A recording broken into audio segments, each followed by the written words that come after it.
Обзоры экономических, спортивных событий, мировые новости и главные события региона. Обо всем этом мы не только расскажем в ближайший час. Начнем с новостей валютного рынка. Курс рубля к иностранной валюте, установленный Центробанком, составил за доллар 63 рубля 24 копейки, за евро 70 рублей 42 копейки. Что касается обмена валюты в Якутске, то выгоднее всего доллар покупает Восточный банк за 63 рубля 35 копеек, продает также Восточный банк за 63 рубля 75 копеек.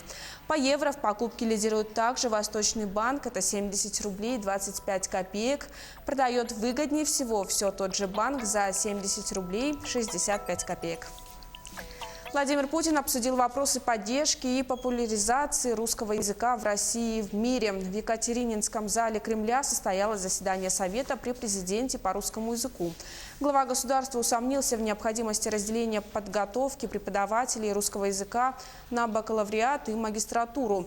По таким специальностям, как русский язык, это эффективно делить на бакалавриат и магистратуру. Что это дает? Бакалавриат преподает только в младших классах, а магистратура дает право преподавать до 10-11, сказал он на совещании президентского совета по русскому языку. Вместе с тем он назвал разделение высшего образования на бакалавриат и магистратуру подходящим для ряда специальностей. Перед нами стоят две равновеликие задачи. Первое – это обеспечить достойный уровень знаний, общей грамотности граждан России и тем самым глобальную конкурентоспособность, притягательность русского языка как современного, живого, динамично развивающегося средства общения. Вторая – реализовать действенную систему поддержки русской языковой среды за рубежом в информационной, образовательной, в гуманитарной сферах. В последние годы по этим направлениям достаточно много сделано. Вопросы русского языка, литературы отражены в ключевых программных документах нашей страны, занимают одно из центральных мест в основах государственной культурной политики и в стратегии развития информационного общества. Также утверждены концепция преподавания русского языка и литературы в России и концепция господдержки и продвижения русского языка за рубежом. Тем не менее, есть ряд аспектов, которые требуют особого внимания. Прежде всего, говорю о повышении качества подготовки профильных педагогов образовательных организаций всех уровней, о создании всех условий, необходимых для развития литературных и языковых просветительских инициатив, в том числе наших общественных объединений. Новые параметры и критерии оценки и квалификации кадров рассмотрели сегодня на семинаре, проведенном Агентством по развитию квалификации. По мнению организаторов семинара, прежние методики повышения квалификации давно устарели, и им на смену пришли новые современные методики. Пригласили в Москву, я долгое время... Оценка производится посредством центров оценки квалификации, которые должны быть созданы в каждой отрасли, будь то промышленность, жилищно-коммунальное хозяйство, сельское хозяйство, образование, медицина, здравоохранение и так далее, и так далее. В этих центрах оценки квалификации должны работать и работают, эксперты. То есть наша задача тоже сформировать экспертное сообщество. Минвостокразвитие России внесло доработанный по поручению президента Владимира Путина проект национальной программы развития Дальнего Востока до 2025 года в правительство. Подробнее расскажет моя коллега Нургуяна Иванова. Нургуяна, что входит в цели данной нацпрограммы? Кристина, документ обеспечит темпы экономического роста, повышение качества жизни населения и остановку миграционного оттока. Кроме того, хочу добавить, что нацпрограмма предполагает повышение транспортной доступности, здравоохранения и увеличение объема жилищного строительства. Это новости экономики в прямом эфире на Якутия-24. В студии работает Нургуяна Иванова. Компания «Аэрофлот» с 1 января 2020 года вводит топливный сбор на рейсах между Москвой и городами Дальнего Востока в классах «Комфорт» и «Бизнес». Сбор на полет в «Комфорт-классе» в цене одного билета составит 6400 рублей, в «Бизнесе» – 8400 рублей. С пассажиров эконом-класса топливный сбор, как и прежде, взиматься не будет. Отметим, что авиакомпания выполняет регулярные рейсы из Москвы в Хабаровск, Владивосток, Южно-Сахалинск, Петропавловск-Камчатский и Магадан. Масштабная газификация восточной части России, связанная с вводом в эксплуатацию газопровода «Сила Сибири», не приведет к будущему дефициту газа. Так считают ученые Института нефтегазовой геологии и геофизики имени Трофимука. По прогнозу ученых, в 2020-х и 2030-х годах будет возможно поддерживать добычу природного и попутного нефтяного газа на территории Восточной Сибири и Якутии на уровне 75 миллиардов кубометров в год, а в перспективе довести ее и до 100 миллиардов кубометров. Продолжение темы, точные сроки запуска газопроводов «Турецкий поток» и «Сила Сибири» пока не определены. Об этом заявил пресс-секретарь президента России Дмитрий Песков в ответ на вопрос о том, планирует ли Владимир Путин лично принять участие в запуске этих газопроводов. Ранее сообщалось, что «Газпром» и Китай согласовали дату торжественного запуска газопровода «Сила Сибири», по которому начнутся поставки российского газа в Китай на 2 декабря. Отметим, что изначально запуск газопровода планировался на 20 декабря. Более 100 жителей Якутии могут получить работу в управлении аварийно-восстановительных работ «Газпрома». Созданное в сентябре этого года в городе Нерюнгри управление «Газпром Трансгаз» Томск начнет работать 1 января 2020 года. Новый филиал создается для обеспечения надежной и безаварийной работы газотранспортной системы «Сила Сибири», выполнения плановых ремонтных и при необходимости аварийно-восстановительных работ на магистральном газопроводе. Основными сотрудниками будут монтажники наружных трубопроводов, электрогазосварщики, изолировщики, а также инженерно-технические работники. Компания уже начала подбор персонала, в основном из жителей Якутии. Акционеры «Алроса Нюрба» приняли решение о добровольной ликвидации компании. Ее ликвидируют не позднее 31 декабря 2020 года. Согласно сообщению компании, акционеры назначили ликвидационную комиссию, которая должна будет провести инвентаризацию имущества и обязательств, сверку расчетов с налоговыми органами, расчеты дебиторами и кредиторами, сформировать и вынести на утверждение собранием акционеров промежуточный ликвидационный баланс, подать документы для государственной регистрации и ликвидации общества.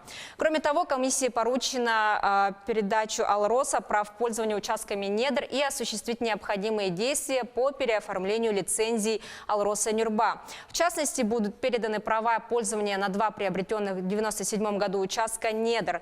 Речь идет об Атуабинской и Нюрбинской трубках. Строительство второй очереди онкологического центра в Якутске ведется по плану без отклонения от сроков. На данный момент компания «Кинг-95», которая является генеральным подрядчиком объекта, установила все сваи и уложила цокольное перекрытие. До апреля следующего года объявлен технологический перерыв, далее подрядчик продолжит работу. По словам главы Якутии Айсена Николаева, проект онкоцентра нуждается в обновлении. Для этого необходимо вести тесную работу с онкологами республики. Онкологический центр с поликлиникой на 210 посещений, стационаром на 180 коек с радиологическим отделением и хозблоком возводится на улице Петра Алексеева в столице республики. Объект планируют ввести в эксплуатацию в 2023 году. Что касается кардиологического диспансера, то он может принять первых пациентов уже в 2022 году. В настоящее время ведутся строительно-монтажные работы по строительству второй очереди. Работы закончены на нулевом цикле и идет возведение первых 3-4 этажей здания нового центра. Напомню, что объект входит в программу развития центров экономического роста Дальнего Востока. На его возведение из федеральных средств было выделено около 4,5 миллиардов рублей. На этом у меня все. Оставайтесь в курсе экономических событий на Якутия-24. Кристина, у меня на этом все. Нургуяна, спасибо. А мы продолжаем. Ожоговое отделение Республиканской больницы номер 2 готовится отметить свой первый 10-летний юбилей. За год через отделение проходят более 400 пациентов. Как отмечают врачи, это в основном детям. Врачи применяют как современные методы реабилитации, так и традиционные. Делают пересадку кожи, а также в искусственных условиях выращивают новую, затем пересаживают пациенту. Отмечая юбилей, коллектив центра собирается выпустить книгу про выдающихся личностей, которые стояли у истоков создания отделения. Также слова благодарности уже сегодня говорят всему коллективу и пациенты, которым они помогают прийти в себя после сильных ожогов. Отделение в нынешнем виде было сформировано в 2009 году. Отсюда мы же считаем, отсчитываем свою дату нашего рождения, скажем так, уже как самостоятельного подразделения на базе ожогового центра с 2009 года. Первым заведующим отделения был Евграфов Семен Николаевич. Вот. Старейшины нашего отделения, которые работают с истоков, скажем, по настоящее время, это Бутурин Николай Александрович, Спандин Нуржан Ионович. Вот. Наше отделение является единственным в республике, оказывающим специализированную помощь больным с ожоговой болезнью, с холодовой травмой, с электротравмой. Все маршрутные автобусы с 1 ноября этого года должны быть оснащены тахографами, то есть техническим устройством контроля, которое обеспечивает непрерывную регистрацию информации как об отдыхе водителя, так и о маршруте движения. Требования вступят в силу со следующего года. На сегодняшний момент я вообще могу сказать, что это является одним из лицензионных требований. Автобусы у нас подлежат лицензированию на сегодняшний день все, те, которые осуществляют как коммерческие перевозки, так и для собственных нужд. И согласно требованиям нормативно-правовых актов, значит, оснащаются тахографы, которые осуществляют перевозку по межгороду и пригороду. По городу это будет со следующего года требования.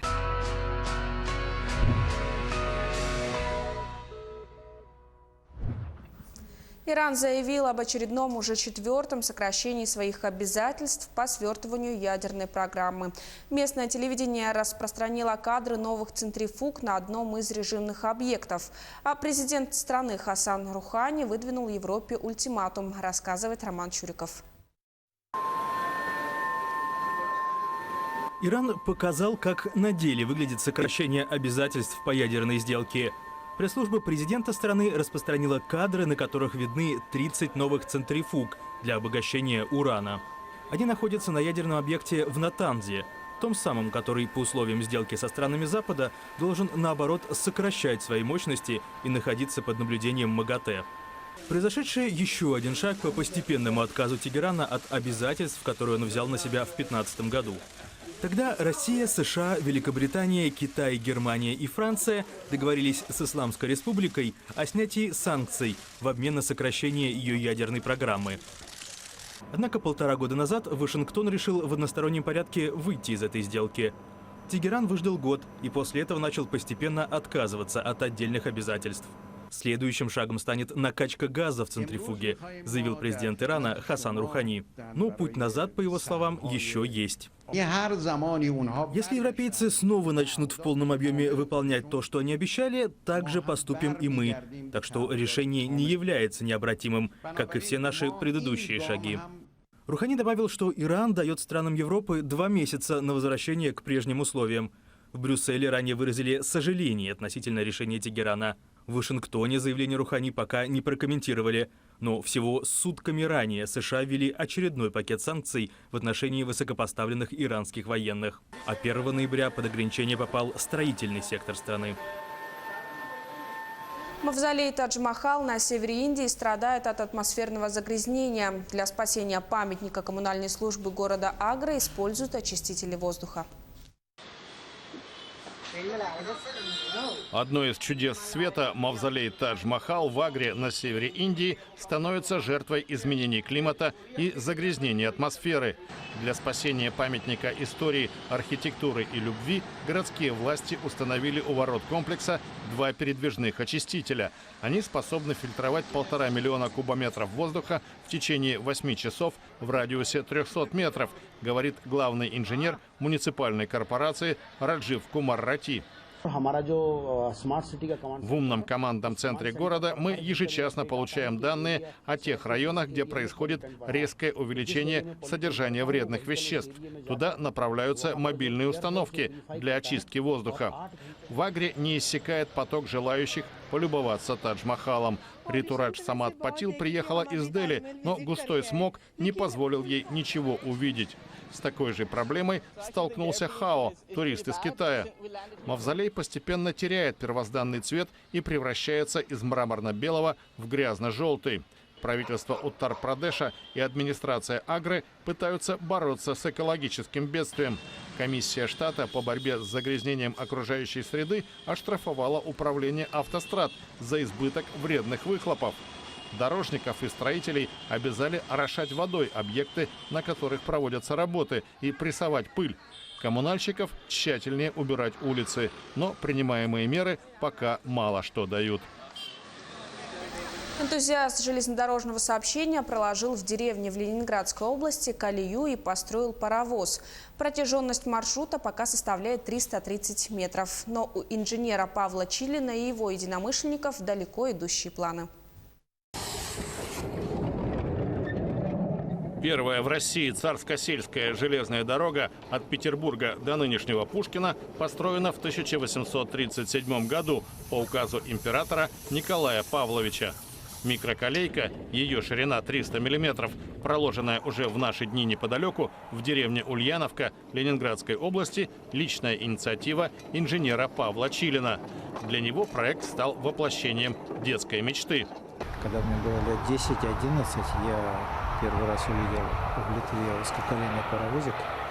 И с тех пор мне очень захотелось, чтобы у меня тоже когда-то появился паровозик. Локомотив Чилин сконструировал и собрал вместе с соседом-единомышленником Сергеем Тереховым, в прошлом железнодорожником. Труды, начатые не год и не два назад, принесли плоды совсем недавно. Дорога и локомотив не просто забава, хотя и это тоже. Магистраль протяженностью 330 метров служит для хозяйственных нужд и воспитания детей, а также выступает в качестве испытательного полигона для других умельцев. Двойное чувство. С одной стороны, он поехал, а с другой стороны, так устали, что даже не смогли сразу порадоваться. А радуемся вот сейчас, когда совместно ездим, возим песок, катаемся, радуемся, отлаживаем его, регулируем. Производство паровозов в бывшем Советском Союзе прекращено в 1956 году. С легкой руки Павла Чилина транспорт на паровой тяге переживает второе рождение, пусть и в миниатюрных масштабах. В планах дальнейшее развитие идеи. Например, аттракцион в каком-нибудь парке протяженностью несколько километров или туристическая дорога. В зоопарке английского города Честера подрастают две красные панды. Они родились в июне, а на публике появились в конце октября.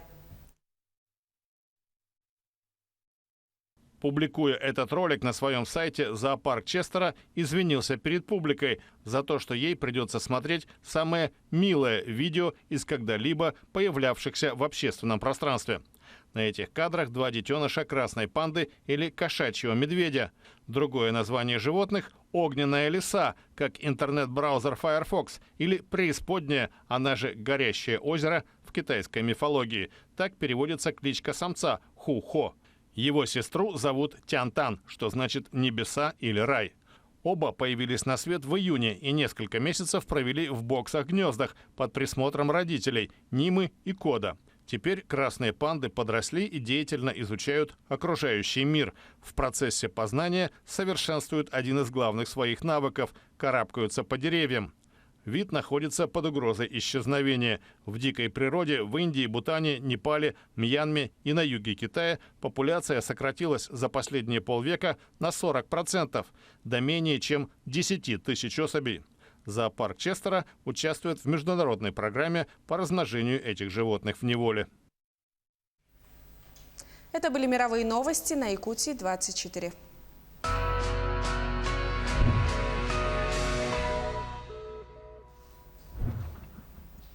Якутские полицейские раскрыли сразу несколько фактов мошенничества при помощи интернета. Трое жителей столицы обманывали доверчивых граждан и причинили ущерб в размере более 200 тысяч рублей. Подробности у моего коллеги Александра Хавренко. Александр, что именно делали мошенники? Ничего нового не придумали, они сдавали несуществующие квартиры, а также брали деньги за невыполненный ремонт квартиры и мебели. В эфире рубрика «Чрезвычайные происшествия». В студии работает Александр Хавренко. Здравствуйте. В Якутии сотрудниками уголовного розыска пресечены незаконные действия троих мошенников, орудовавших через сайты объявлений. За хищение около 120 тысяч рублей задержана 27-летняя жительница Якутска. Женщина активно мониторила сайты объявлений, находила желающих арендовать жилье и обманывала их.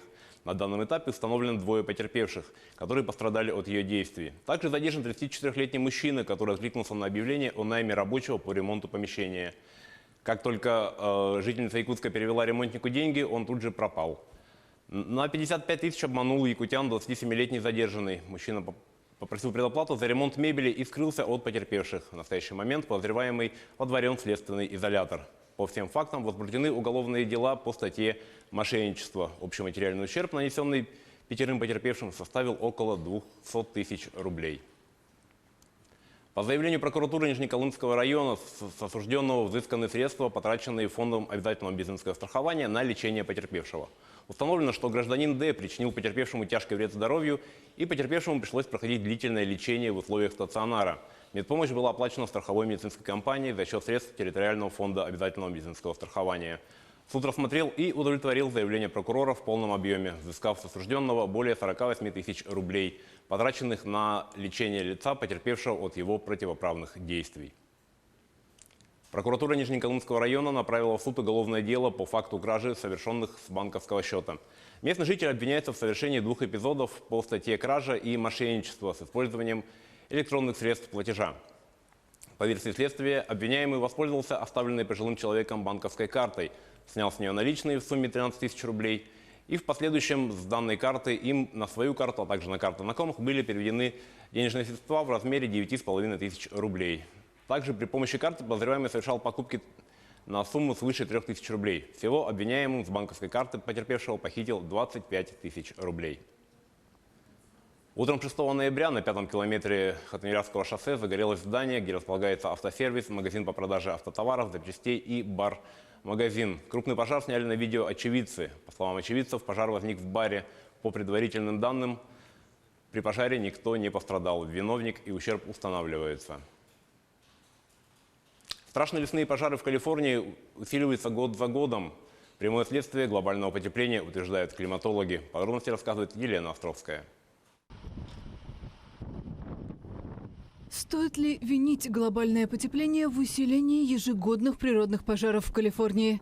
На этот вопрос ученый-климатолог Арадна Трипати отвечает однозначно «да». Вне всяких сомнений, это новая норма из-за климатических изменений. На прошлой неделе лесные пожары в окрестностях Лос-Анджелеса подобрались вплотную к важным достопримечательностям – крупнейшему художественному собранию западного побережья США, музею Гетти и президентской библиотеке Рональда Рейгана. Ветер так быстро разносил огонь, что метеорологи вынуждены были вводить новые уровни опасности. Пока мы не примем решительные меры для перехода на чистую энергию, пока мы не трансформируем наши энергосети в более локальные или даже совсем в микросети, очевидно, что мы будем сталкиваться с новыми возгораниями. По словам климатолога, выбросы от ископаемого топлива приводят к потеплению климата, увеличению скорости испарения и, как следствие, к иссушению почвы. Это создает повышенную угрозу возгорания, а устаревшие электросети довершают процесс. Прошлогодний пожар Кэмп, самый разрушительный в истории Калифорнии, стер с лица земли город Парадайз и привел к гибели 85 человек. Его причиной стало оборудование энергетической компании Pacific Gas and Electric. Вспыхнувший на минувшей неделе пожар Гетти, по данным следователей, был вызван падением ветки на провода из-за сильного ветра. Президент Дональд Трамп возложил ответственность за ситуацию в Калифорнии на губернатора штата Гэвина Ньюсома и пригрозил урезать федеральную помощь. Арадна Трипати назвала эту перепалку политическим футболом. Это может иметь прямые последствия для жизни людей. Мы видели, как сгорел целый город, и многие погибли. Это ведь можно было предотвратить, верно? Трипати возлагает большие надежды на молодежное климатическое движение, одним из символов которого является шведская школьница Грета Тунберг. Климатолог считает, что у юных активистов больше воли и решительности, чем у опытных политиков. На этом наш выпуск подошел к концу. О чрезвычайных ситуациях в республике, стране и мире мы расскажем в следующих выпусках новостей. Кристина, на этом у меня все. Александр, спасибо. Мы продолжаем. В Алдании участились случаи травли собак. По свидетельствам очевидцев, животные находят лакомые куски и затем погибают в мучениях. На прямой связи со студией Татьяна Вахнина. Татьяна, приветствую. Расскажи, что происходит на улицах города. Кристина, привет. Во дворе одной из городских многоэтажек больше нет всеобщей любимицы рыжей. Собачка и 3 ее щенков, отравившись, погибли. Этот случай не единственный. Животные подбирают пищу, в которой предположительно находится сильнодействующий препарат. Сильные боли, рвота, судороги – таковы основные симптомы. Животное мучается, пока не угаснет сознание. Страдают как бездомные собаки, так и домашние, выбежавшие на прогулку. Имеют место случаи травли собак, находящихся во дворах на привязи. Наиболее массово хозяева со своими четвероногими обращаются к ветеринарам на выходных. Кого-то удается спасти, кого-то нет. Вот что говорит ветеринарный врач Артем Насенко. Симптомы первые самые – это судороги. Вот собаку начинает трясти, то есть конвульсии, обильное выделение слюны, то есть саливация, и потеря ориентации в пространстве. Вот это основные симптомы, по которым можно определить отравление, что ваша собака отравилась. Мучение долго длится? Долго. Долго животные погибают довольно мучительно. Часто обращаются к вам алданцы? Обращаются в основном волнообразно. То есть в течение дня, двух, по несколько животных привозят. Довольно часто. Ветврач призывает владельцев животных к внимательности и осторожности. Кто и зачем травит собак, неизвестно. Однако местного разлива догхантерам необходимо помнить о том, что подобная чистка улиц есть не что иное, как жестокое обращение с животными, ответственность за которое предусмотрена соответствующим кодексом. На этом у меня все. А в завершении хотим напомнить о том, что сегодня в нескольких микрорайонах города, а также в поселке Нижний Куранах, производятся плановые отключения электроэнергии. С половины 9 до 10 утра света не было по переулку Незаметному и частично в домах по улице Алданской, Бертина, Слепнева и Советской. А кратковременные отключения в Нижнем Куранахе продлятся до 6 вечера. Кристина. Татьяна, спасибо. Я напомню, на прямой связи со студией была моя коллега Татьяна Вахнина. Перейдем к новостям спорта. Сборная России по пляжному футболу со счетом 5-3 победила команду Египта в матче первого тура межконтинентального кубка. Подробности у моего коллеги Андрея Мухоплева. Андрей, какие шансы у россиян на этом турнире? Кристина, приветствую. Межконтинентальный кубок проходит в 9-й раз. Первый ежегодный турнир прошел в 2011 году. Сборная России выиграла этот турнир 3 раза. Также 3 раза занимала 2-е место и по 1 разу занимала 3-е и 4-е место. Но лично мой прогноз – наша сборная должна как минимум привести 2-е место. Добрый день, в эфире новости спорта, в студии Андрей Мухоплев.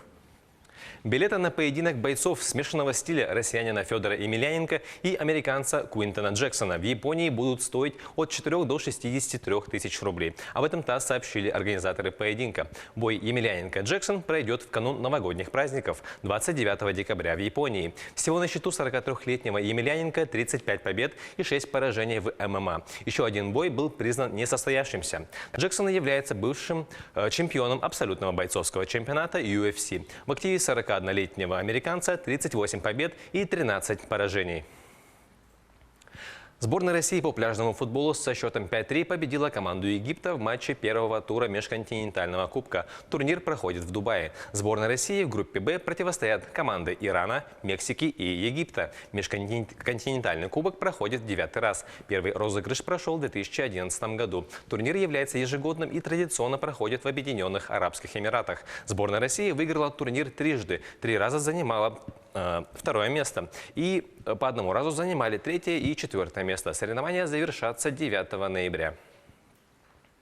Российский футбольный клуб «Зенит» потерпел домашнее поражение от немецкого Лейпцига в рамках 4-го тура группового этапа Лиги чемпионов. Игра проходила на «Газпром-арене» и завершилась со счетом 0-2. Нападающий Артем Дзюба заявил на предматчевой пресс-конференции, что в первой игре, которая прошла 23 октября, в Германии осталась недосказанность. После этих слов болельщики ожидали, что команда сделала определенные выводы после поражения. Однако ответную встречу петербуржцы провели еще хуже, заслуженно проиграв. Цитата: «Не все выводы мы сделали после игры в Германии», признался после матча капитан «Зенита» Бранислав Иванович. «Зенит» и Лейпциг провели 4-ю встречу. Ранее команды играли в рамках 1/8 финала Лиги Европы в позапрошлом сезоне.